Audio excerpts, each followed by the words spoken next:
आजकल प्याज बहुत सस्ता है और जहाँ पे सस्ती चीज़ मिल रही हो मैं तो फ़ौरन लेने पहुँच जाती हूँ और ज़्यादा सारी लेती हूँ ताकि घर में ना इस्तेमाल हो सके और बचत ज़्यादा से ज़्यादा हो सके। आज मैं आपको बता रही हूँ कि 6 माह के लिए प्याज को कैसे महफूज करें। आगे जैसे कि ईद आ रही है तो प्याज को कैसे महफूज कर सकते हैं, इसको ख़रीदना कैसे है और कौन सा ख़रीदना और कौन सा नहीं ख़रीदना, ये सारी बातें आज आपके साथ शेयर करूँगी।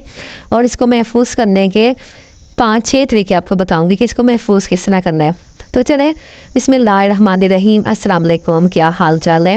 होपफुली आप लोग ठीक ठाक होंगे। तो जो हमारे चैनल पर नए हैं काइंडली बहुत प्यार से बहुत मोहब्बत से इसको सब्सक्राइब कर लें, बस मेरा यही गिफ्ट होगा और इंशाल्लाह ताला वो वीडियो बहुत पसंद आएगी। पहली बात यह है कि आपने ना प्याज को पकड़ के देखना है कि ये प्याज सख्त है और बिल्कुल पत्थर की तरह सख्त होना चाहिए। प्याज कहीं से दबा हुआ तो नहीं है, पानी वगैरह तो नहीं निकल रहा। प्याज जिसे कहते हैं ना पोला पोला तो नहीं है।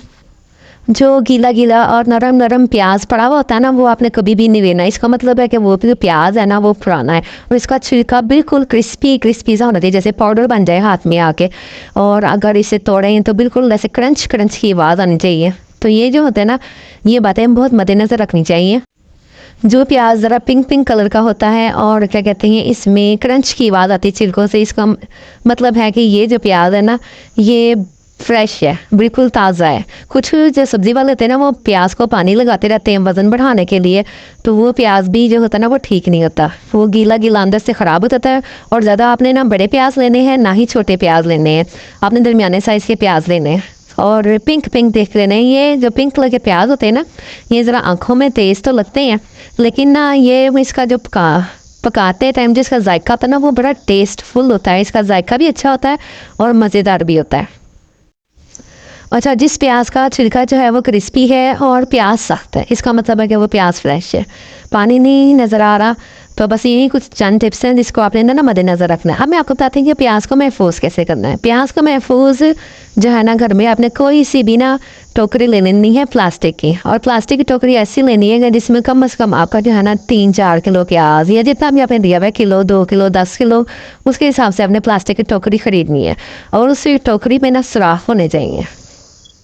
और ख़ास तौर पर प्याज को ना 2 जगहों से आपने दूर रखना है। अब वो 2 जगह कौन सी हैं कि जहाँ पर आप कपड़े वगैरह वॉश करते हैं तो वहाँ पे आपने प्याज को नहीं रखना, क्योंकि प्याज का पानी वहाँ पे लग जाता है। जहाँ पे बर्तन धोते हैं वहाँ पे भी रखना, बस किसी खुश्क जगह पे और ठंडी जगह पे रखना है। प्याज को धूप में भी बिल्कुल नहीं रखना। अच्छा, दूसरा तरीका ये है कि जो फ्रूट्स की और सब्जियों की खाली जालियाँ हो आ जाती हैं ना, अक्सर ये जो सब्ज़ी की दुकानें होती हैं यहाँ पे भी फालतू पड़ी हुई होती है, या तो आप ख़रीद लें या फिर उनसे ले लें, तो उसमें भी प्याज रखा जा सकता है। तो प्याज उसमें हवादार जाली होती है, प्याज उसमें भी बहुत देर तक चल जाता है। अच्छा, एक और बात, अगर आप कारोबार करने के लिए प्याज ले रहे हैं ना तो वो सस्ते में बिल्कुल भी नहीं ख़रीदना। अपने घर के लिए अपने प्यारों के लिए ख़रीद रहे हैं तो वो ज़रूर ख़रीदें। कारोबार के लिए प्याज जमा करना जो है ना वो अच्छी बात नहीं है, क्योंकि अल्लाह ताला ज़ख़ीरा अंदोज़ी को नापसंद करता है। अल्लाह ताला ने इस काम को बुरा अमल करार दिया है। और फिर ये है कि कस्टमर को हमेशा जो है ना फ्रेश चीज़ सेल करें। तो ये बात अपने ज़रूर ज़हन में रखिएगा। इसके अलावा अगर आपको मेरी वीडियो में कुछ भी नया नज़र आ रहा है या कुछ ऐसा जो कि आपको अच्छा लगा हो तो आपने चैनल को ज़रूर सब्सक्राइब करना है और अपने प्यार मोहब्बत से लाइक ज़रूर करना है और ख़ूबसूरत सा प्यारा सा कमेंट भी ज़रूर करना है आपने। और एक और बात है कि जब आप प्याज कट करते हैं ना, इसको बर्फ़ के पानी में डिप कर दें या फिर फ्रिज में रख दें छीलने के बाद, तो इस तरह जो आंखों में एक तेज़ीपन सी आ जाती है प्याज की, और वो जो आंखों से आंसू आ रहे होते हैं ना वो बिल्कुल भी नहीं आएंगे। जब प्याज को हमने छील लिया और छीलने के बाद इसको वॉश कर लिया, वॉश करने के बाद हमने किसी कॉटन के दुपट्टे में ना या फिर कपड़े में वॉश किया हुआ होना चाहिए साफ़ सुथरा, उसमें प्याज को फैला दें, थोड़ी देर हवा के नीचे रख दें और इसको उसी इससे खुश्क कर लें। तो बस इसको जिपलॉक बैग में महफूज कर दें। एक दूसरा उससे अगला जो तरीका वो ये है,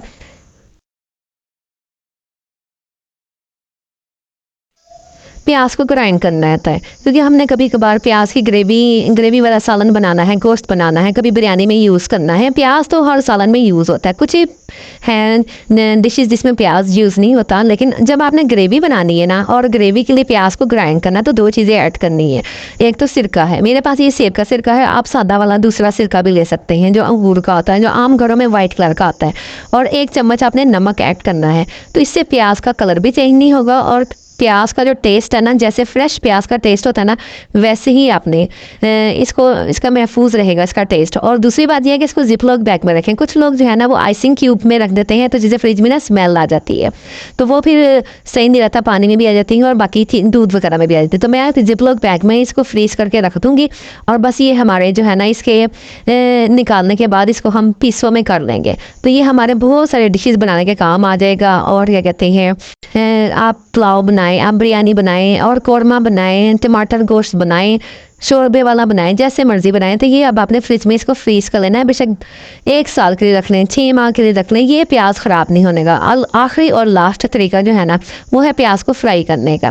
फ्राई करें और इसको रख लें फ्रिज में, वो ये बाहर भी रखा जा सकता है, बस गोल्डन ब्राउन कर ले और इसको जिपलॉक बैग में बंद कर दें। होपफुली आपको आज की वीडियो बहुत पसंद आई होगी। पसंद आई तो चैनल को कर लें सब्सक्राइब, बेल आइकन ज़रूर प्रेस कीजिएगा। फिर मिलते हैं अच्छी सी वीडियो में। अल्लाह हाफिज़।